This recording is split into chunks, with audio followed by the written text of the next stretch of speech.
Hi guys, today I'm going to discuss about the program data vector in SAS. So when you give definitions for program data vector, it is a logical memory in SAS programming where SAS builds a data set and one observation at a time. So how it does actually. So suppose you have a raw data here which has two records and three variables. So when you write a program here, like I'm showing here, so this program when you run in SAS, so what it does actually. So these data, this program actually enter into a logical memory area as given the instruction.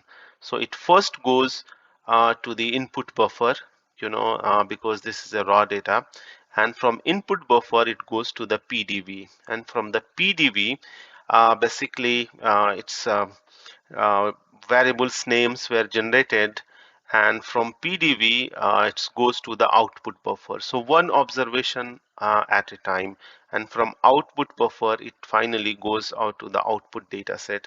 So it's like output data set is generated one observations at a time. So it's run in a cycle, and ultimately when it completed, this is how the output data looks like.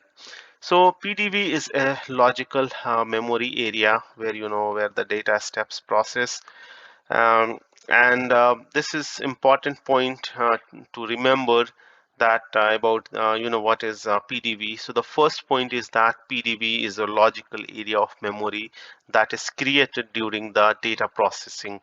And the second point that is very important to remember, that SAS build a SAS data sets by reading one observation at a time into the PDV. And third and very important point that you have to remember, that PDV contain two types of variable. One is a permanent variables, that variables you already assigned through the programming, and the second one is the temporary variables. Temporary variables can be automatic and options defined. So basically automatic variables, as explained you earlier, is underscore n underscore, which shows about the number of observation, and if its value is 1, that means observation first, and if it is 20 and underscore n underscore is 20, that means observation number 20. And similarly underscore error underscore is also an automatic variable. If its value is 1, that means there is an error in data, and if it is 0, that means there is no error. And also like some options defined variables is also there, that is also temporary variables. So basically how this data process through the PDV, I just wanted to explain you, this is our raw data and this is our program. When you run this program, so this data process in two phases. First one is the compilation phase, and the second one is the execution phase. So you can see in compilation phase, from the input buffer, first record was actually um, first record was actually entered here, and PDV is actually generated in compilation phase, but there is a no value assigned to these variables. So you can see there are two automatic variables, n underscore n underscore and underscore error underscore. So these are two automatic temporary variables are generated, and these four permanent variables are already generated in compilation phase, but there is a no any record is actually entered here. So what happened next? So it goes to the execution phase, and execution phase PDV assign value. So first it assign value for the automatic variables, like for the number of observation first record here, and then there is a 0 for the error, and all the other values are assigned null actually.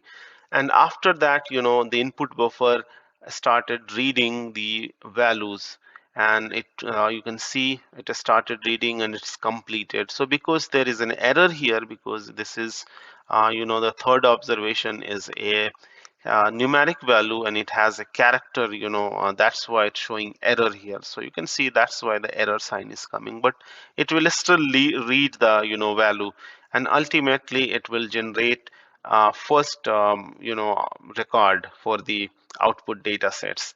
And when it's completed, it goes again, this is the completion of first iterations, and again it will go to the second iteration phase, where the automatic variable for number of observation is 2, and all the other variables are assigned null, the permanent variables, and error assigned as a 0. And when you start reading the value from the input data set, you can see that it's started reading all the data sets in the PDV, and when it's completed, it finally goes to the output data set. So this is a completion of the second iteration. And if you have more records, it will again goes in a loop way, like it's a repetitive process, and ultimately generate a complete data set in output. So this is how the PDV is, work in data processing. So this is a very nice schematic that I wanted to share. That this is when you enter your program, so it goes to the logical memory area, and PDV is the center for that. So for example, if you are using keep and drop statement, so that if you are using keep or drop statement in set statement with set statement, it is actually going before the PDV is generated. And if you are using the keep and drop statement in data step, that means the values are already in PDV, and you are instructing SAS to take only values those are in the keep or drop statement.